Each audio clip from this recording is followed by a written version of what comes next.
Actually, it's only 24. Right, of course. Well, good evening, everybody. Welcome to Friends, Food, and Faith, since this is the first Tuesday of the month.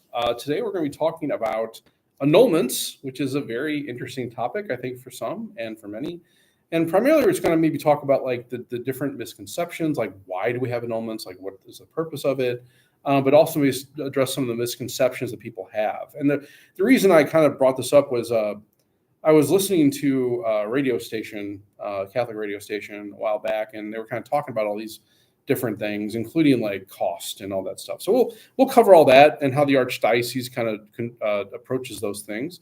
And again, I'm just talking about the St. Louis Archdiocese. Every diocese may be a little bit different of how they handle certain things, or most of that's just more paperwork or procedure. But for the most part, the process is the same for everybody. Before we do, though, let's go and begin with a prayer. And Father, Son, Holy Spirit, amen. Almighty Father, especially in this month of June, as we celebrate the Sacred Heart and the Immaculate Heart of Mary, we recall the grace that comes from Christian marriage. We pray for all those who are engaged in that bond. And we pray for all those who are maybe suffering from that dispel of that bond, or maybe lack of discernment in that bond. They may seek out your healing, seek out your grace. We ask all things through Christ our Lord. Amen. Great. And also maybe somewhat fitting, we talk about this in the month of June. Month of June is a lot of discussion about things like pride. I could talk about that topic, but, I think this might be somewhat adjacent to that, and the fact that, it really looks at what the purpose and what marriage is. So annulments, of course, are dealing with marriages, or in this case, the lack thereof, right? So maybe before we go into this, it's important to understand what marriage is, right? Marriage to be a valid, true marriage, there has to be 3 C's, right? Capacity. Somebody's in the right mind. Somebody is able to engage in the sacrament of holy matrimony or into natural marriage, either one. Consent. There's an old adage that consent makes marriage, that I am giving the rights to my body to another person, a single person, one person. And that same person is giving rights to their body to me. And that's primarily what consent is. There's a bonding there of a unity of 2 bodies to one, right? And finally, the context, some may call that the forum, right? Or the way that these things happen, right? All those need to be true, good, for it to actually be a marriage. And so what the annulment process looks at is where one of those 3 C's might be lacking. Because if there's a lack in one of those 3 C's, it's not a valid marriage, right? So that's a little different than things like laicity, than validity, than sacramentality. So those build on each other. In order to be valid, it must be legal. In order to be sacramental, it must be valid, right? So there has to be those things in order. But even for a natural marriage that's not sacramental, there has to be still that level of capacity, consent, and context. So sometimes you could look at different scenarios of how this kind of works, and this is where it gets more in the minutia. And here's the struggle, because when it comes to these things, it can be somewhat confusing. Oftentimes, though, people don't ask the question. They may assume they know the answer. They may assume even the question itself, but they don't actually have the wherewithal to actually ask it to find out. So to that end, when somebody is baptized, that gives that person particular obligations, particular responsibilities that they're upheld even in the bond of marriage. Because we as a church understand that the minister of the sacrament of marriage is not the priest, the deacon, and the bishop, although in the Eastern Church it's a little bit different. But in the Western Church, the ones that are ministering the sacrament are the bride and the groom to each other. And they do that through their common priesthood as baptized people, right? So to be sacramental, you have to be baptized. That's it, right? But you still have to do it, have those 3 C's present, and be legal in order to have that, right? So where you see that happen today oftentimes is, well, let's say I'm Catholic and I meet this wonderful, wonderful Baptist woman. I'm not a priest, of course. And she's wonderful, right? And her father is a Baptist minister, and we go over to a Baptist church and we attempt to engage in the bond of matrimony. Okay, well, are those three C's present? Well, I'm in my right mind. I'm fully able, physically, mentally, emotionally, to give myself to this woman. I have no blockages, no kind of any type of things like blocking me from actually saying yes to this person. We bond, we share a vow with each other for life, understanding marriage is for life, right? That's with each other. And we do it in a Baptist church. Okay, well, are those three C's present there? Well, the first two we probably would say sure. The last one, though, well, wait a minute. Because I'm a baptized Catholic, what the Code of Canon Law dictates is I have the obligation then to be married in and be witnessed by the Catholic Church. That's the reason that a deacon, priest, or bishop is there, to represent the church as a witness to this bond, to ensure that it's valid, to ensure it was done correctly. And primarily when it comes to the rite of the sacrament, the bond, the vows, that was done in the proper way.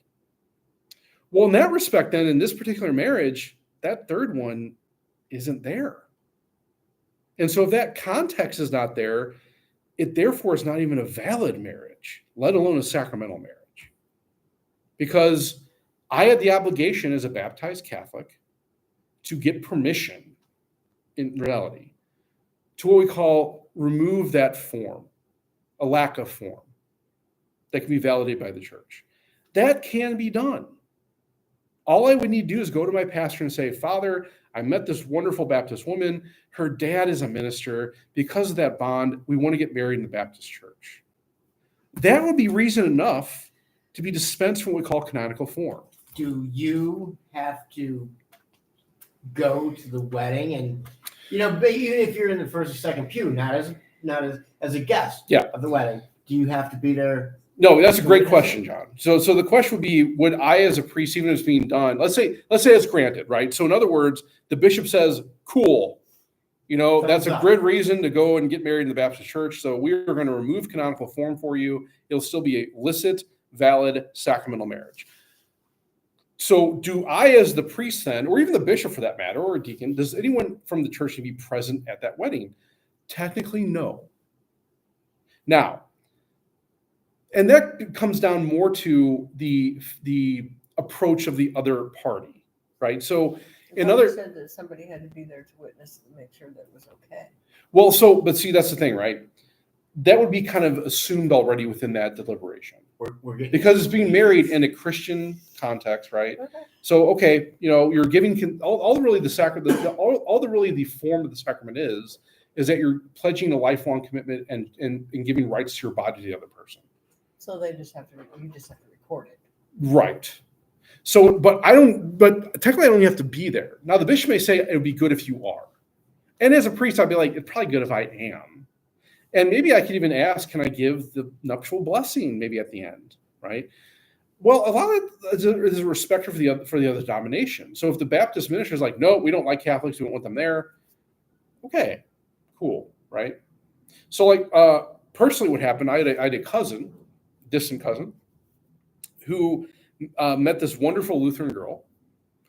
She had a great connection with her pastor and with her church, and they want to get married in a Lutheran church. Now, this is Missouri Synod. So Missouri Synod is very particular about who they concelebrate with, who they share, the altar with, and the Roman Catholic Church is not one of them. So they came to me, which good, because he is the Catholic party, he has the obligation, said, can we do this? I said, let's write it up. Send it to the bishop. He said, yes, because that relationship that they have, we want to maintain harmony with the family and with the couple, right? That's what the church wants in your marriage. So sure. And because of the situation, Father Madden, you don't have to be present. Now, I sat in the back. I still went and sat in the back. Fine.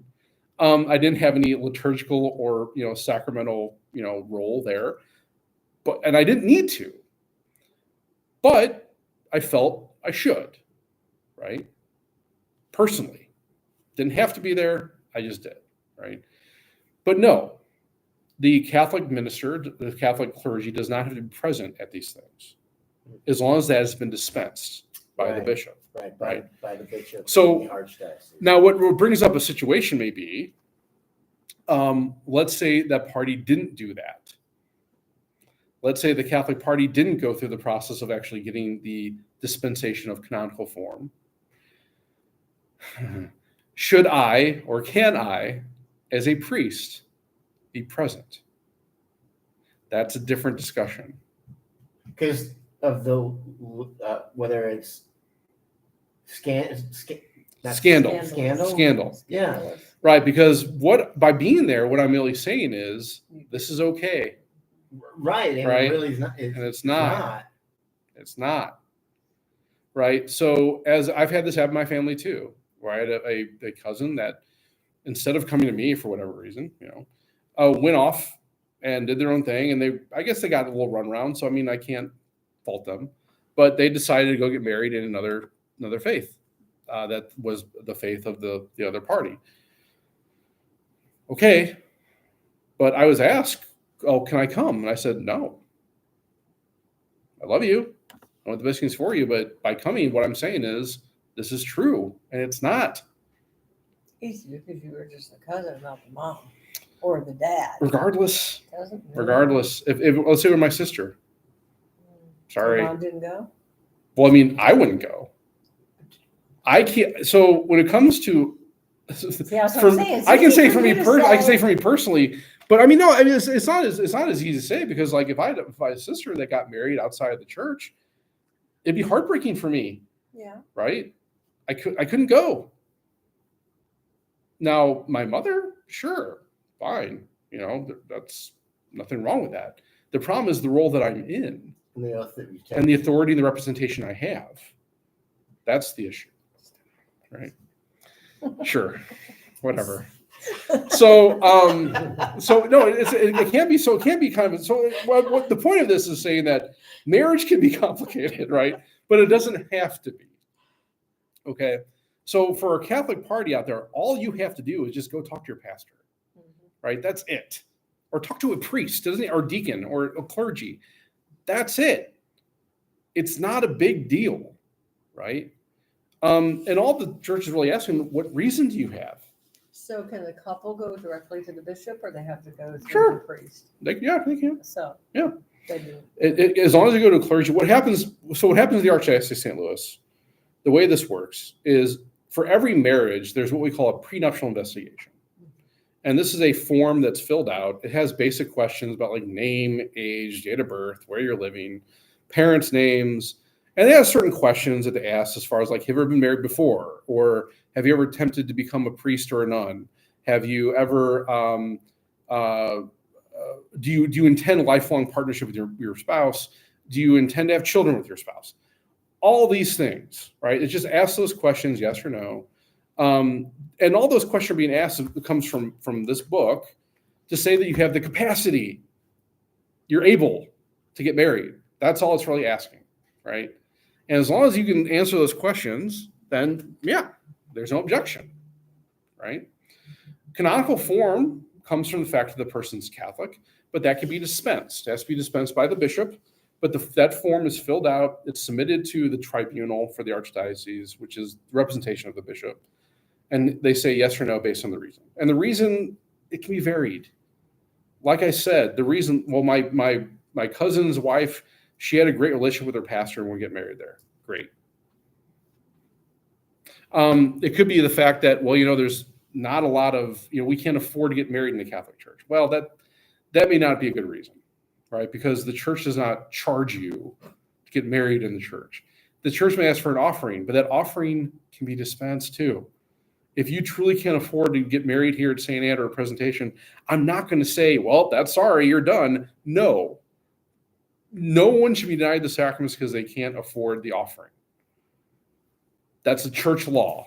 I cannot deny somebody the sacraments because they can't afford the intention or they can't afford maybe to turn the lights on for the church. Can't do it. So affordability is never a problem. And it never should be. Even with annulments. We'll get that in a second, right? So, but the reason usually is for like family harmony, because if the other party's not Catholic, or if the other party's not practicing their faith and it causes great harm, emotionally, spiritually, intellectually, fine. That could be a reason to be dispensed from canonical form, right? We just want to make sure that your marriage is true, and you're actually engaged in a marriage freely, that you can. That's the only reason why these questions are asked, and that's the only reason why dispensation should be given. Okay, so we talked about what marriage is and what the obligations are for those things, right? Let's talk about the annulment then. So why does the church have annulments? Well, the first thing we understand is it's not Catholic divorce. What the annulment is looking at is those 3 C's. Was one of them lacking at the time, either prior to, at the time, or even after the marriage, right? So what does that mean? Well, okay, let's say that 2 Catholics come to the priest to get married. The priest asks the questions, you intend a lifelong partnership, but the person, one of the parties lied. They're already cheating on their fiance. They're engaging in extramarital things outside of their relationship with this person. The other person may or may not know, whatever. But even though they say they do, internally they don't. Okay? Let's say they actually get married in the church. They have kids. They spend, let's say, 10, 15, 20 years together. And finally, the other spouse finds out this infidelity. Is that grounds for annulment? Yeah. Okay, why? Well, because the C's weren't set in the beginning, right? Which C's? Well, the one that's the Commitment. Well, capacity. Right? So in other words, you're lying when you're saying you intend a lifelong partnership because you're already stepping out in your marriage. Let's say that happens after the consent is given. More gray. That gets more gray. Yeah. Right? You could say like, well, before they were dating, that may not have been the case. Was this like an act of weakness? What was going on within the marriage itself to maybe, I don't know, compel that party? Or is there a lack there that the bond, or better yet, was there a circumstance where the bond was never established? Okay. And it can be kind of complicated. Like, for instance, what about issues of infertility or, dysfunction? Let's say someone goes off to war, right, before they have consent. And let's say, unfortunately, this person has their lower extremities blown off, including their genitalia. They come back, and their partner, their fiance, wants to still get married to them. They get married, right? For whatever reason, they decide that they want to break off. They want to move. They want to turn away. Would that be grounds to say that marriage is invalid? I mean, it would be hard to prove. Well, they never consummated the marriage. They couldn't consummate the marriage. So, yeah, you could say because of that reason alone, the bond was never established. Therefore, So are you saying then that if they would have stayed married, it wouldn't have been a valid? Nope. No, I'm not saying that, because the issue here is not necessarily the fact of the capacity or the consent, right? Because if someone did stay together for the rest of their lives, that's evidence that the bond was established, even if they never consummated the marriage. So like things like a Josephite marriage, right? So a Josephite marriage is one where you maintain chastity in your marriage. Is that valid? Well, technically, yes, provided that they stay together for the rest of their lives, right? So if one of those persons, if something else happens on that, one of the spouses says, this isn't working, and I want to find, another life here, would they have grounds for annulment? Yeah. Technically, they would, Yeah. because the marriage was never consummated, right? And that falls under Capacity. Thank you. Capacity. I missed that. Because Covering capacity. part of that, so good, that's good. Let's look at that too, right? Because part of the capacity comes from the fact that we also look at what the fruit of marriage is, right? And the fruits of marriage, the goods of marriage are threefold, right? And this may answer the question as far as that's concerned, right? If it truly is a sacramental marriage, you're letting God lead them in their life together. That's a sacramentality, right? Then there's unity. There's a unification, right? Two become one, right? And from those flow, then, if possible, and if that's aligned, fertility, procreation, right? Now, procreation doesn't have to be natural children. That could be the fact that people are enlivened in the fact you have this bond with each other. There's a spiritual, procreation that can happen there, right? So, okay. So as long as those fruits are there, then yeah, that would be a valid marriage, right? That's the evidence of the marriage being bonded, right? So it can get complicated, but those are actually relatively easy. Those are kind of easy situations. We never consummated marriage. Okay, great. Or even the fact that, well, we never intended to have kids, ever. Or one did. Or wanted to, or one of them didn't want to. Well, that's grounds, right? So that all deals more with capacity. Okay, then let's look at, there's other factors there too, like maturity, right? So maybe we were 17 when we got married. Even though we get parents' consent and even though it was okay, yeah, that doesn't seem like you're really in a good capacity to say yes because of the maturity level you're in, right? Or what also happens too, and this is something that may have differed from generation to generation. Well, oh, Father, we messed up and she's pregnant. So we got to get married. No, you don't, right? As a matter of fact, you probably shouldn't. Unless you truly have this bond of love for each other that you want to engage with each other, right? So because what the law talks about that is compulsion, right? Here's shotgun weddings, right? Yeah. That's what that is. It's I'm getting married not because it's a free act of myself to this other person. It's not a free act of love that I'm actually giving myself willfully. It's because of this circumstance. That even goes into the point of what they call simulation. So a lot of people misunderstand this, but we're getting better, I think, in society today. But there still is a time where there's this mentality between couples and even good faithful Catholic couples. Well, we want to try it out, Father. We want to try it out. We want to see, if it's going to work. Live together. Oh, yeah. And not just live together, but hey, I don't take a car out without giving a test drive, right, Father? So I mean. Well, your wife is not a car, first off. Let's look at that. But there's a mentality that can kind of come from that is that okay, well, we're already living together. Our bank accounts are already shared. We're already engaged in a sexual act. Might as well finish the act. Well, that's not a free act of yourself. That's not a free act of your will. It's just going with the motion, which the code calls simulation. Which is why if you lived together with your spouse before you got married, that could be grounds that you don't have a valid marriage. We were just acting it out. We're trying it out. Okay. Well, then is that really a free act of yourself? Is that a life that's dedicated towards sacrifice for the other?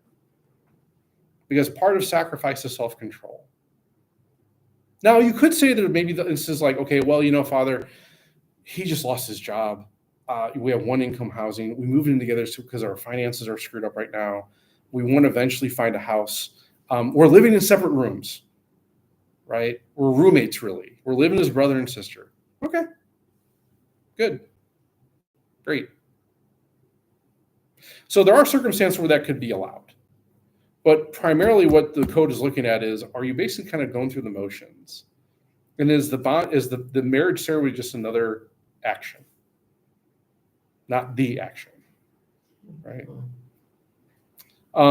To drive that home, when I was in seminary, I was helping a priest with the baptism, And while we were getting ready in the sacristy, there was a bride and I think her mother that was meeting with the sacristan as they had a marriage coming up in like 2 weeks.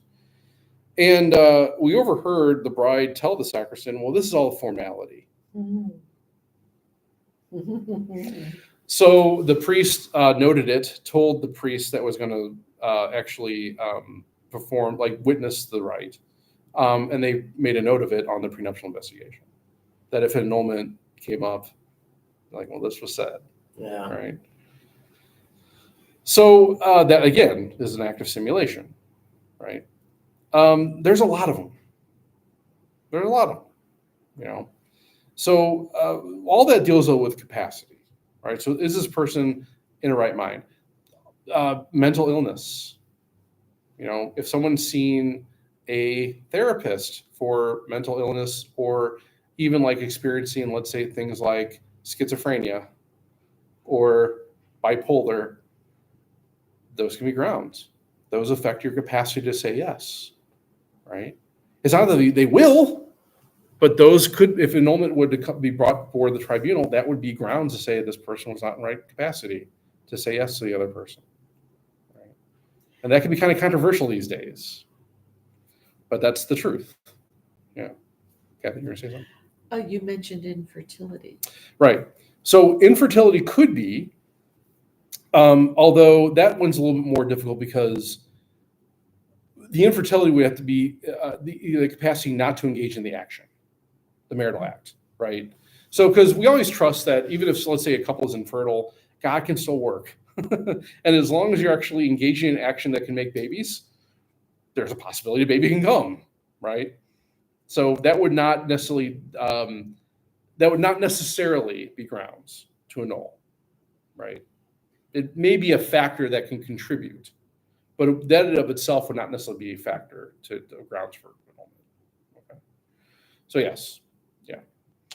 Infidelity would be more of the male's part where they couldn't actually engage in the action. Or maybe there's a physical issue with the woman too that couldn't engage in the action. That's what it would come down to. That's the one more consummation. All right. Okay, let's talk then. Any questions about capacity? Or any scenarios one can think of, maybe the word could be a factor. There are a lot of different scenarios out there that could be considered an issue of capacity. And for the most part, most annulments probably are granted based on that. There was some lack of capacity that wasn't there at the consent or prior to the bond that didn't manifest, right?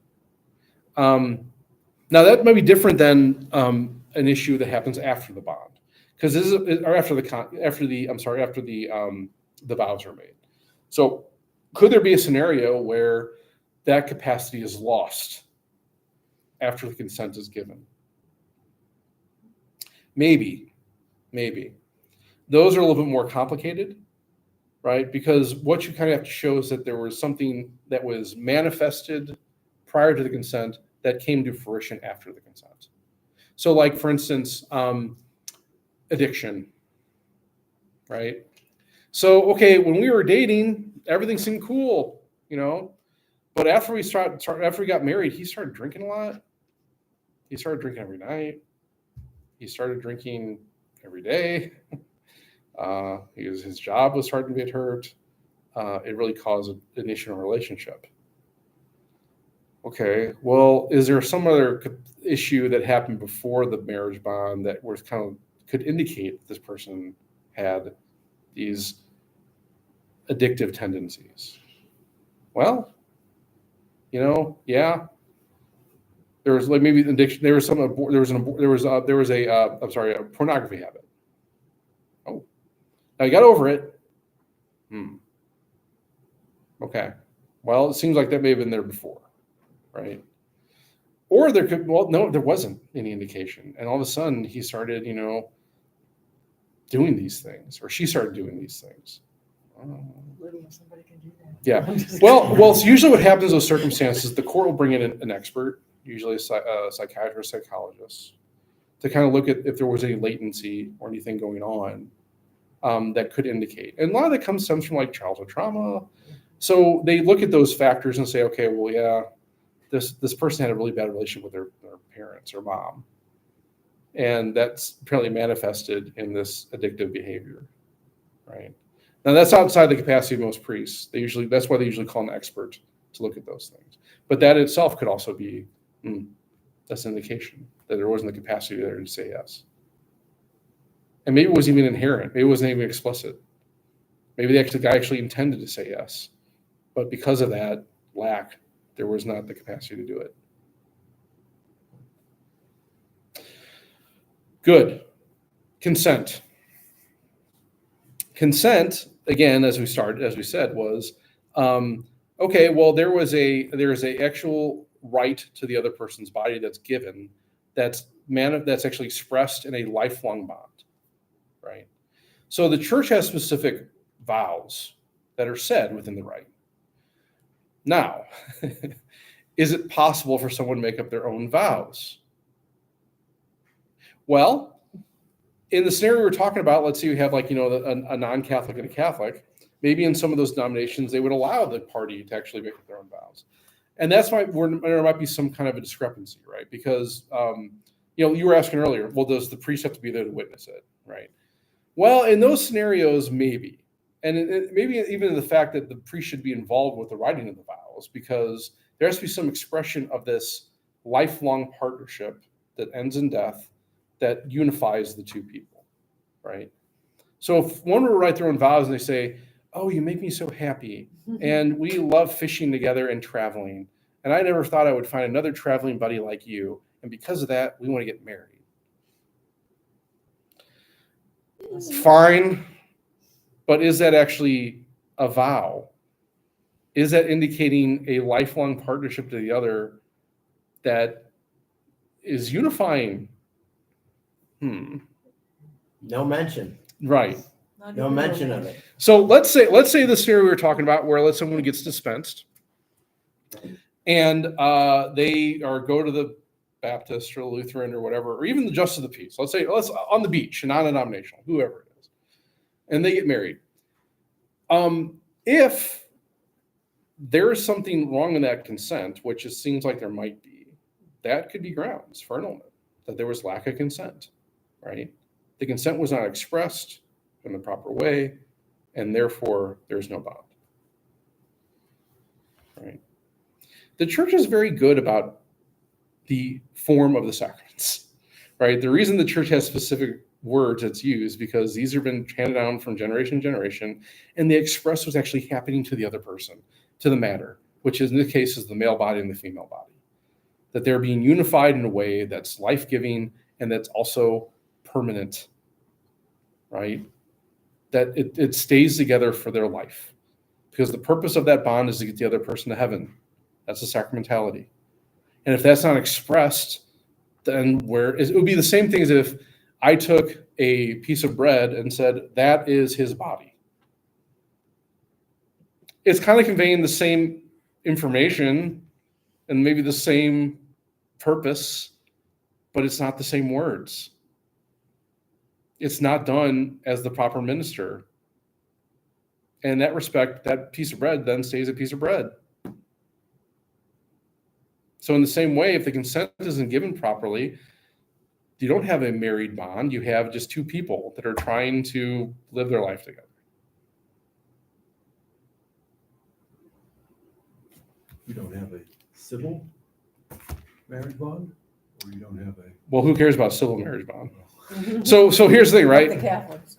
Here's the thing, right? Yeah, okay, to that end, if we had, let's say, two atheists that went down to the Justice of the Peace, right? And they write their own vows, they could still be expressing what's happening there. And in that respect, there might be a natural bond, sure, right? But they have no obligations to fulfill the form or, the capacity or the consent. And so in that respect, you could still say, well, yeah, that's probably a natural marriage, right? Probably. Where it gets more complicated, though, is if you have two Catholics to do that. Because not only is that not a sacramental, it's not a valid marriage either. And one could even argue not even legal.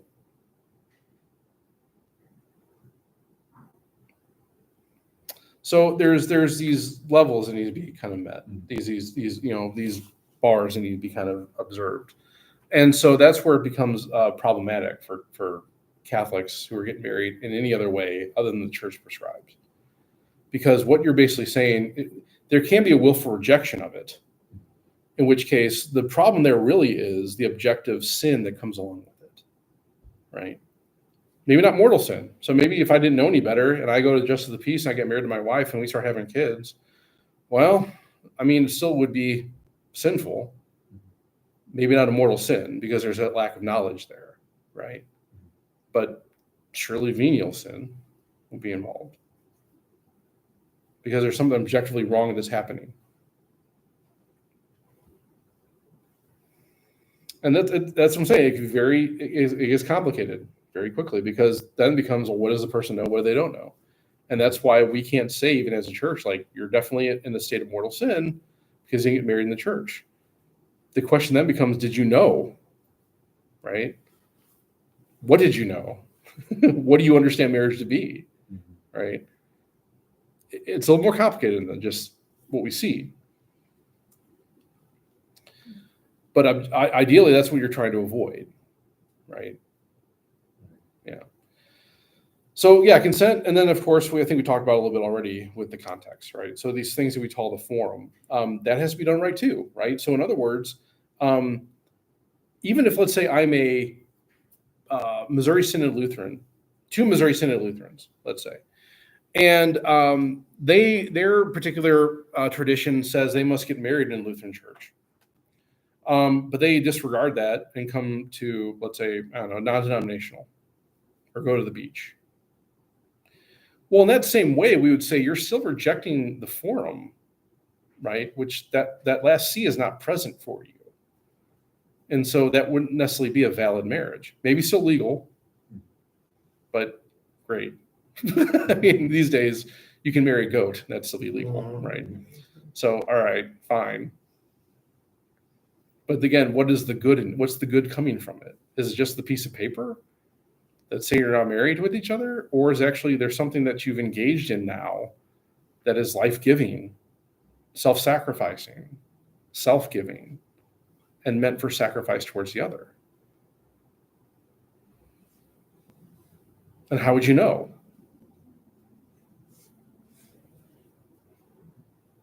So those 3 C's are very important. That's what the annulment process looks at. So for the last part, there are scenarios that come with that, right? For instance, if someone were to get married outside the church, that's required to, and they get divorced and they want to marry somebody else, right? Can they do that? Say it again. So let's say a Catholic party gets married outside the church without proper dispensation. They get divorced, they meet another person, and now will get married inside the church. Is that allowed? Yes. Yes. Absolutely, because it's not recognized in the first. Well, there's a lack of canonical form which made the previous attempt invalid. Right? Now there's a piece of paper that had to be filled out. Again, same way. But that is automatically annulled. Right? Just by the fact that last C was not present. Okay. Let's say you have 2 Catholic couples or 2 Catholic people get married by Justice of the Peace. They realize, we didn't do it right. Can they now get married in the Catholic Church? Of course. Absolutely. They can. Encouraged. That can. That's what we call a validation, right? There's usually a ceremony involved with that, right? There can be. Does there have to be? I don't think so. That one's a little more complicated because there is a process called radical-cination. So radical-cination, it's a Latin term that means cleanse at the root. Okay. What that would basically do is provide the lack of form that was already missing. But there are certain circumstances there that actually would be maintained.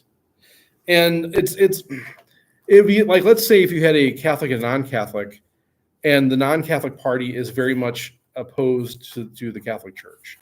In that respect, I would probably do a radical-cination, right? Or if the parties weren't Christian at all, that would also be grounds for a radical-cination, right? They Um, weren't Christian at all. Why would you even do it? because the Catholic Party would still You said they be weren't. validated. I'm saying the non-Catholic Party were not. So if the Catholic Party is involved, they have to have some kind of form of One of validation. them's Right. Catholic. One of them. Right. Okay. So if let's say the other party is not even Christian, well, that Okay. could be radicalization, Okay. right?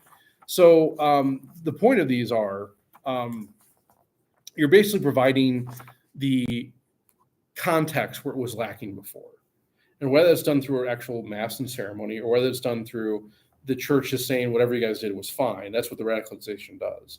It can be done. So if you look at these guidelines, the radicalization of an invalid marriage is its convalidation without the renewal of consent, right? So in other words, you're not redoing your vows, granted by competent authority, which means the local bishop, and including dispensation from an impediment, right? In this case would be the impediment of form, okay?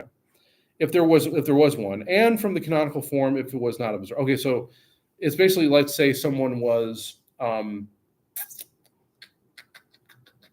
that would be more of an issue of like there was some form of capacity that was present at the moment of consent that's now gone, right? So radicalization can say, yeah, we recognize that, and now it's okay, yeah. And the retroactivity into the past of canonical effect. So Ray was saying it's already been done. It's going back and saying whatever was done on that date is fine. That's what the radicalization is saying, right? So what this also says, the moment that the bishop grants it, it's automatically approved, right? Yeah. So at that point you're married retroactively from the time you actually gave the consent. So it's kind of an interesting process and one that's not really known very well, or even less used. I've only used it maybe a handful of times, and even then I think it was really novel. I remember the first time I contacted the tribunal, I said, "I have this candidate for radicalization. What do I do?" Right? So how do I submit a form for? Do we have a form for that? Do we have something? And there was no form. And even like what's interesting about the radicalization, you can do it without even the parties knowing it. So let's say, Doesn't seem right. well, Must just, it's about setting one free and removing the impediment, right? Okay. So Okay. so let's say John over here, he comes to me and says, "Yeah, man, Father, I've been with this woman for 30 years and she's great, and we got married in over at the Lutheran church, and because at that time she was kind of anti-Catholic, and we never really talked to anyone about it, but man, it's so great that we're married together." Oh, really? When was that, John? What date was that? What church was that again? Do you remember what the name of the preacher, the minister that did it? And what's your wife's name again? Okay. So I can put that on a prenuptial investigation form, submit it to the tribunal, and they say, okay, You're good. you're good.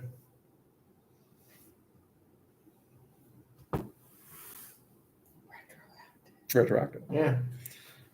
Without John knowing. Without John even knowing. John will be notified because they'll send him a letter say, hey, by the way, your marriage has now been validated. Congratulations. Right? But they don't have to be part of it to do it. so what if you have a Catholic Mm-hmm. who is marrying a non-Catholic, Mm-hmm.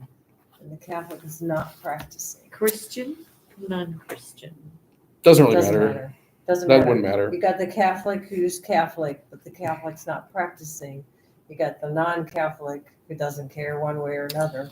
Can they be still married in the church? Well, sure. You mean, are you saying can they marry in church or can they be radical Can they synod? be married in the church? Well, yeah. As a matter of fact, they would have to be. Even if the Catholic's not practicing, doesn't want Yeah. to practice? Because the Catholic Party still, because of the action of their baptism, they are bound to follow canon law in the canonical form. Right? Okay. So now, if they want to, well, radicalization could be a process we follow for that. As a matter of fact, even get the proper dispensation doesn't have to be done by the party themselves. That can be done by somebody else. A mother, for instance, a father, sibling. Yep. So the other thing when it comes procedurally, and this is another maybe misconception a lot of people have, is that, it's a long process. Well, Yeah, I mean, I think depending on what type of thing, like we talked about, when it comes to things like radicalization, lack of form, those are very simple. Those are maybe 2 weeks, if that. There's another. The full annulment could take up to a year to 2 years, depending if there's an appeal. One thing that Pope Francis changed in canon law was that if there's a negative granting of the annulment, meaning the annulment is not granted, at that point it would have to be manually appealed, right? So in other words, you and your advocate, who's the person that writes the paperwork and represents you as wanting to get the annulment, would have to appeal themselves to the court of the second instance. What Pope Francis said was that he's now saying that automatically, if you get a negative aspect of the annulment, it automatically goes to appeal, right? So that's a little change that happened under the pontificate of Pope Francis.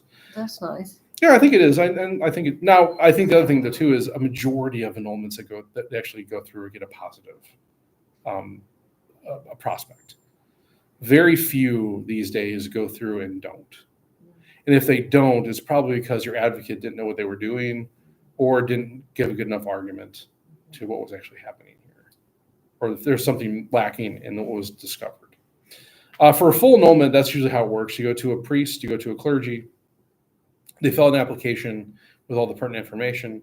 They submit to the tribunal. The tribunal then comes back with a questionnaire that is rather lengthy and it's rather personal because they're trying to understand where was lacking those 3 C's.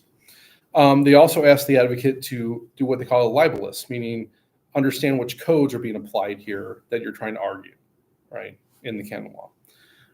There usually is also like witnesses that need to be, usually 3 witnesses to be brought about to also answer questions or sent to them. All the information is gathered. The other spouse can be part of the party or not. That's up to them. They will get the information, but they can not reply. They can reply any way they want, or just let it go, whatever they want to do. But if it goes through, there's marriage is annulled as well. Correct. Mhm. Right. So once all that's submitted back to the tribunal, they may call in certain court experts, psychologists, psychiatrists, whatever. The defender of bond gives their input, meaning they're advocating, nope, this should be stay of marriage, for these reasons. And then all that may be submitted back to the person that petitioned. They have a chance to look over all the information and to submit a brief if they so desire, meaning, hey, we saw this answered this way. This is actually how we respond to that. Or we'd like to change the answer for this question. This is what this person really meant, or whatever it may be.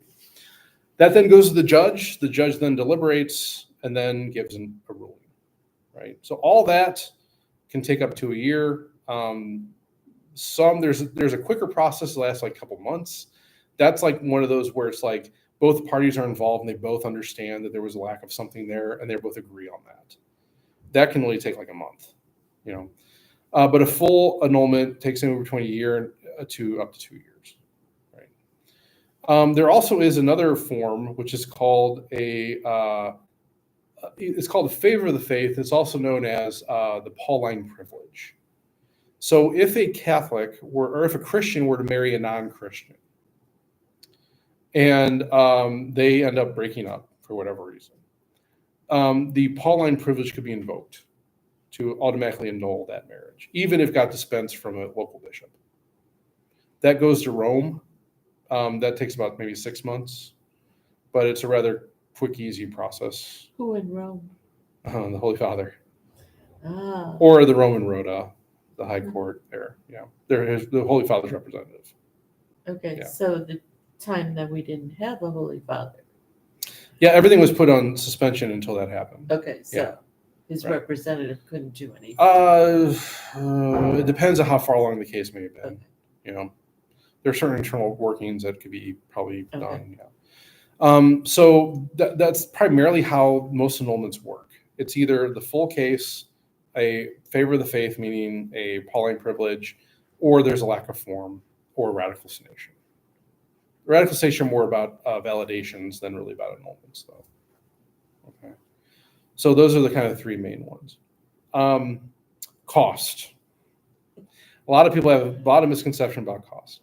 In the Archdiocese of St. Louis, the most a person would be charged would be $750 for the entire thing. Most are not that high. Most are about $250. And if you can't afford it, your advocate will write to the tribunal to dispense from that fee. That's it. Some parishes even will pay for it out of their own coffers. It's, again, as I said before, cost should never be an impediment to these things. Because the whole point of annulment, and I tell everyone that comes to me to talk about this, the whole point is not to open up old wounds and pour salt in them. The point of an annulment is to bring closure and healing to people. And so, yeah, it might be painful when you're asked a certain question about how intimate you were with your partner back then, or were you living together, or was there an abortion that happened during the time, or anything like that. Yeah, that can be difficult to talk about, but it's meant to bring about healing. It's meant to bring out a further advancement in your relationship with Jesus and his church. That's it. And so I always tell people who are going through this process, yeah, it might be painful for you, but also I'm here for you. And if you don't know how to answer a question or it's too hard for you, let's talk about it, right? Because the point here is not to hurt you. It's meant to heal you. And ultimately free you. I mean, that's really what the process is directed towards, right? So, yeah, and so to that end, so what do we do about, let's say, people who have gotten divorced, who are not in a relationship at all with anybody else, but they're still in a state where haven't gotten annulment? What should they do? Get an annulment. Not necessarily. I mean, they could. And so I think it's always good to go through that process just in case, like, let's say you meet a good person at Mass or walking on the street or, I don't know, at the gym, whatever it is, and you become enamored and maybe even fall in love with this person. Well, it's better to be free to be actually engaged with this person in the bond of marriage than not. So in that regard, yeah, maybe it's best to get the annulment. But maybe you're thinking, man, you know what? This experience of marriage has shown me I'm not being called to the married life. And maybe God is calling me something else. What about them?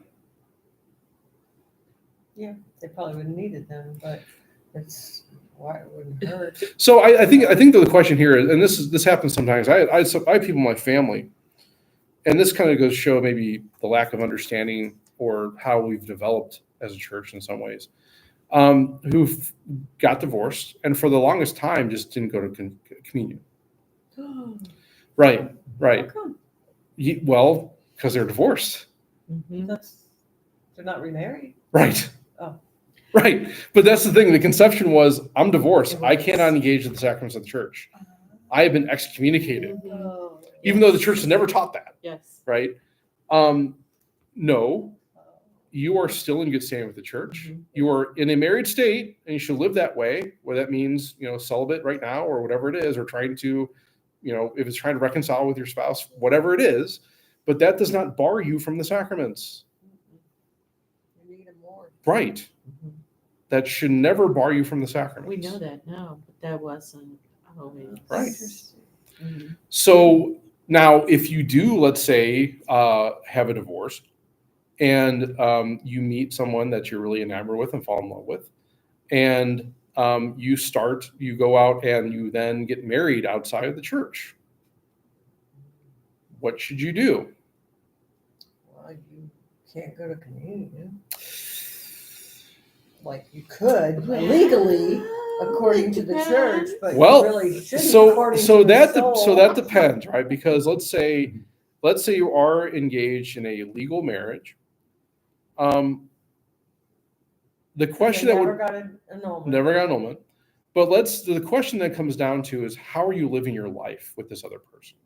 I guess the new marriage that wasn't married in the church wouldn't be recognized by the church. It would not. So therefore, they're not married. Correct. So it'd be, but still, you think you'd want to.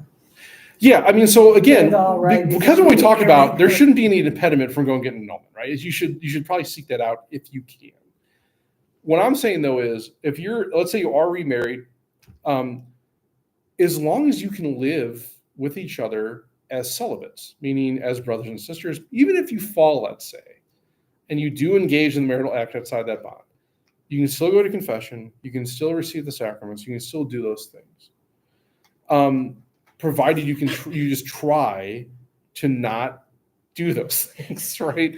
So what we're talking about now is more intention and understanding, right? And so that's where it does get kind of complicated here, because yes, you are kind of living a life of scandal, and maybe overcome that. Maybe you shouldn't come to the parish where you live. Maybe you can go to the parish down the street, right? Or maybe the people in the parish don't know you had the first marriage. Again, there's levels of scandal that can be kind of, understood or not understood, right?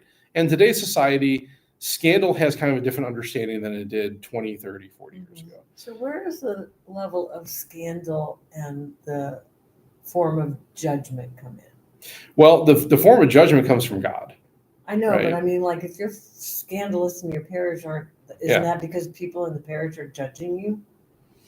I don't know. Well, that's what I'm saying. Seems like No, see, it. but that's what I'm saying, though. Like, it's none of your business. In that scenario, I think that would be better than, instead of coming to the parish where you live, where you actually maybe know a lot of people, maybe go down the street where you're not as well known, right? Where there can be like this level of like, okay, I don't necessarily.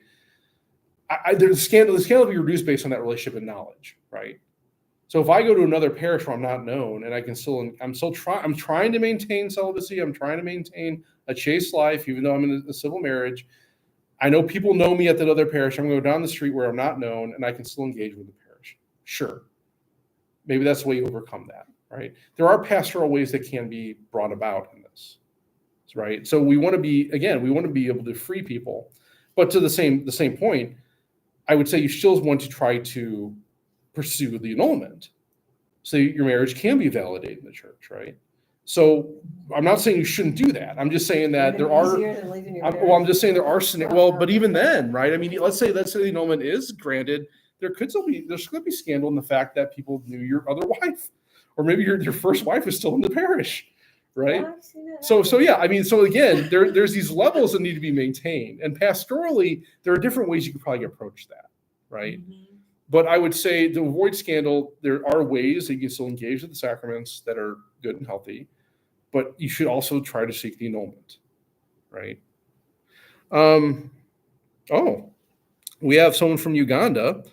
We thank the Lord who kept us safe yesterday as our country had a feast day at our 24 Uganda martyrs who died for Jesus Christ. Yes. Today here in St. Louis actually is June 3rd, is the feast of Charles Lwanga and his companions. We were attacked by bombers, but guess that the bomb lasts on themselves if they died at the spot where they're coming closer where the big 5,000 gathering. Well, I'm sorry to hear that. We'll pray for everyone in Uganda where the bomb happened. We have a priest from Uganda, from Lusaka, that's living here in St. Anne, Father Vincent. So I'm sure he's very much aware, and we will pray for everyone that's affected there and trust them into the hands of St. Charles Lwanga and his companions for sure. Okay. Well, that's all we got tonight, I think, for annulments. Are there any questions, comments, concerns, heresies that we have? No, but I think that's a good point. I mean, like I said, part of these things is trying to also avoid scandal in scenarios, right? And we're seeing more and more people that are engaged in these relationships that are outside the church. Yeah. And so how do we be pastoral? How do we be open to them, but also help them to be freed, right? One last question. Sure. What happens to the children of the relationship when an annulment occurs? Yeah. I think that's a question. Good. That's another misconception. Yes. A lot of people think that, well, if annulment is granted to those who have children, their children are now illegitimate. No. No. And here's the thing. I mean, because the code does talk about heretical things. I'm sorry, heretical, but how should I say it? Past arms generation, like who's like heir, right? Who's going to be an heir for certain things, right? Primarily, though, they only focus on issues of like royalty or nobility, right? So, in other words, if I'm a king and a queen and we get married and we have kids, and all of a sudden the king, which has never happened before, right? We never had a king when he got rid of the queen. They get upset and they look for ways to annul with their wife. They go through an annulment process for whatever reason. the annulment is granted. Okay, I as a king then find a new queen, a new spouse. We now have children. Well, okay, because the bond of marriage is intact with that second person, the heir then would be the offspring of that particular bond. Now, that doesn't see that the other children aren't royalty. It's not to say they're not like, their nobility is not maintained. Wait, so this guy's king, or he's just gonna be king? Well, he's a king. Oh, because he's just gonna be king. But either way, He doesn't count. either way, I mean, if you look at the line, what comes down to it comes down to lineage and who's the heir apparent, right? So But if he's not king, but that would be the only yes. time it would apply, right? So in other words, they're not saying that your mother, your father, not your mother or father. Obviously, that's not the case because you exist and you have a mother and father. Right. The church can't say that something doesn't exist when it actually does, right? That's not what the process does. What all it looks at is like, okay, well, in a situation where you have a royalty or a noble, who then would get the castles and the estates and the titles? That's it. And today, that doesn't really apply to a vast majority of us, right? Right. So again, it's not an issue of legitimacy or illegitimacy. It's really more of titleage and lineage when it comes to the royal lines, right? And because we still have some royal lines today, that's the reason it's in the code. But it would be situations of just like a minuscule, and even today, it's not even applied because you don't have people that fall in that circumstance. Although we do have to go home and shine our crown. Okay, well, good. Yeah, well, yeah, that's always important too. So yeah, when it comes to children, obviously children are good. Their children are valid. Children are loved and wanted, and as long as that's happening, good, right? Right. When it comes to annulments and how that applies to children, it doesn't, right?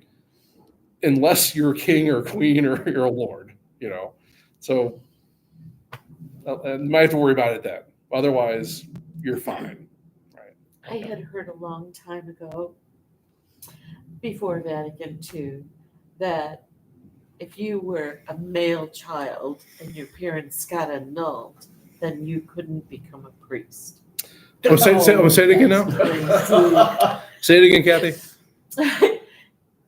If you were a male who came from a marriage that got annulled, Okay. you as the As male the first child or the could male. not become a priest. No, there's no impediment in that Okay. respect. Okay. There used to also be I should Might have been the say excuse they there's used. no impediment in the 1983 code, right? So the Canada Law was updated in 1983. Okay. I can't say that was the case in 1917 Okay. because the 1917 code even said that apparently the son of a butcher could not become a priest. Because he killed things. Well, because it handled Blood, blood. Yeah. Yeah. Blood. So Okay. things change. Today, though, that is not an impediment. Okay. And we even have priests today that had annulments and are priests. Mhm. So the annulment is binding, saying that there is not a marriage. There never was a marriage. That's really what the annulment is saying, right? So for those that get it, that's what you're saying is happening, right? And that's also why it might be kind of difficult because maybe there's still some feelings towards the other person, right? But also what the process helps you do is forgive. And really it also helps people understand maybe how they contributed to it too. Because we tend to maybe not, especially in these days of like divorce, no fault divorce, whatever else. But it always takes two to tango. And so the fault of why a marriage falls apart or why a marriage never was there to begin with is also a two-way street. It's not just the one person, it's the other two and how they contributed to it or didn't contribute to it, right? So that's what the process really also does too, is bring about that understanding of self and also forgiveness for the other, right? So it's important to understand that too. There's another, here in Uganda, men, especially young, think of the first into giving birth before legalizing their being together. They even have a say of, I need to taste before I get, yeah. We had the same conversation earlier about, if you go back and maybe look before, we were talking about that, the analogy of driving a car. That, I don't know how a car handles, so I drive it, right? Get inside of it. Well, again, your spouse is not your car, and what you're explaining there is what they call simulation in the code. So, in other words, by engaging in the marital act or trying to engage in the marital act or even living together before the bond of marriage, you are simulating marriage. And so, in that respect, marriage is not just a self-gift; it's actually just the continuation of a process. And so, in that respect, it reduces marriage to even the point where it's not even marriage. And so the code would be very specific on that to say that if an annulment were sought after that, where people engaged in the marital act before the bond or lived together before the bond, that could be grounds for annulment. So yes. Good. Cool. Well, thanks everybody for coming. I hope we alleviate some misconceptions and have a better understanding now of marriage and also of annulments. So for those out there who are seeking one, contact a priest, contact a deacon, contact a bishop, contact your local tribunal, and if you seek one. And any priest I know is more than happy to walk you through it, walk with you, and encourage you to do that because it's good for you. It's good for your spouse. It's good for your current spouse, your former spouse, whoever it may be. And we want to make sure that you are free, make sure that you are healed, and that you are fulfilled. So great. Thanks for everyone for coming. We'll see you next week, although we'll take 2 weeks off while I'm in Spain, but next week we will have Bother the Father. So we'll see you then. God bless. See you soon. So this was revised in 80.